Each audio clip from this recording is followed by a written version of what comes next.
کروٹ بدل کے آنکھیں بند کیے ہی اس نے تکیے کے نیچے سے فون نکالا جو مسلسل وائبریٹ کر رہا تھا۔ آنکھ کھولی اور فون کی سکرین پہ بلنک کرتا ہوا جانا پہچانا نمبر دیکھ کے اسے کوفت ہوئی۔ اس وقت اسے کیا مصیبت پڑی ہے؟ کچھ بڑبڑاتے ہوئے اس نے کال کاٹ دی اور میسیج ٹائپ کیا، اس وقت بات نہیں کر سکتا، وہ ساتھ سو رہی ہے۔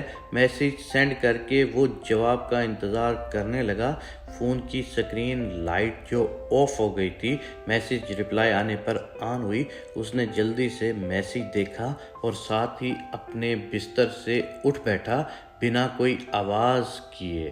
بالکل آہستہ سے وہ بستر سے اٹھا اور اندھیرے میں ہی چپل ڈھونڈنے لگا۔ چپل ملی تو اس نے آگے بڑھ کے دھیرے سے دروازہ کھولا۔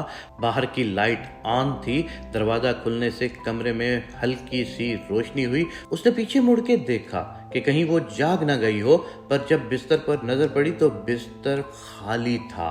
یہ کہاں چلی گئی؟ اس کے دماغ نے کئی سوالوں کو جنم دیا۔ واش روم کا دروازہ بھی کھلا تھا۔ شش و پنج میں مبتلا وہ کچن کی طرف گیا۔ وہاں کی لائٹ بھی آف تھی۔ اگلے 10 منٹ میں اس نے پورے گھر کو چھان لیا لیکن اس کا پتہ نہ چلا۔ آواز دیکھ کر پکارنے سے اجتناب کیا کہ کہیں ساتھ والے کمرے میں سوئی ماں جی کی آنکھ نہ کھل جائے۔ حیرانگی ایک دم سے پریشانی اور غصے میں بدل گئی۔ اس کا فون دوبارہ وائبریٹ کرنے لگا۔ بڑی بے دلی سے کال کاٹ کے وہ ادھر ادھر دیکھنے لگا، سوچوں میں گم۔ ماں کی بات اس کے خیالوں میں گونجی، بیٹا آج کل تیری بیوی کے لچھن مجھے ٹھیک نہیں لگ رہے۔ گھنٹوں کمرے کا دروازہ بند کر کے پتہ نہیں کس سے فون پہ لگی رہتی ہے۔ ابھی کچھ دن پہلے ہی ماں جی نے اپنے شک کا اظہار کیا تھا لیکن اس نے اس بات پہ دھیان نہ دیا کہیں چھت پہ نہ ہو۔ دماغ میں سوالوں کا انبار لیے وہ سیڑھیاں چڑھنے لگا۔ ابھی اس کا پاؤں آخری سیڑھی پہ نہیں پڑا تھا، ایک سرگوشی سن کے وہ وہیں رک گیا۔ میں اس کی بیوی تو بن گئی لیکن اسے مجھ میں ذرا بھی دلچسپی نہیں ہے۔ ہمارے بیچ زور زبردستی کا رشتہ چل رہا ہے۔ جب پہلی بار میں نے ان کے فون میں کسی لڑکی کے غیر اخلاقی میسج پڑھے تو بہت رہی۔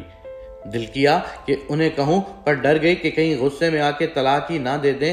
جب میں سو جاتی تو وہ گھنٹوں کسی سے فون پر باتیں کرتے رہتے۔ میں اپنے آپ کو اندر سے کھاتی رہتی لیکن کتنی دیر برداشت کرتی؟ کوئی تو ہو جو میرے دل کی بات سنے، پر جب سے تم میری زندگی میں آئے ہو تو لگتا ہے کوئی اپنا ہے جو پرواہ کرتا ہے۔ میں جب بھی پریشان ہوتی ہوں تو تمہیں یاد کرتی ہوں۔ تم سے بات کر کے دل کا بوجھ ہلکا ہو جاتا ہے۔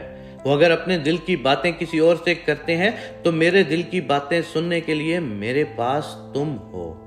سرگوشیاں ابھی جاری تھیں لیکن اس کی برداشت کم پڑ گئی۔ غیرت کے سمندر میں طوفان اٹھا۔ اس نے قدم آگے بڑھایا کہ آج تو اسے اس دھوکے کی سزا مل کے رہے گی۔ اتنے میں اس کے فون نے پھر سے وائبریٹ کرنا شروع کیا۔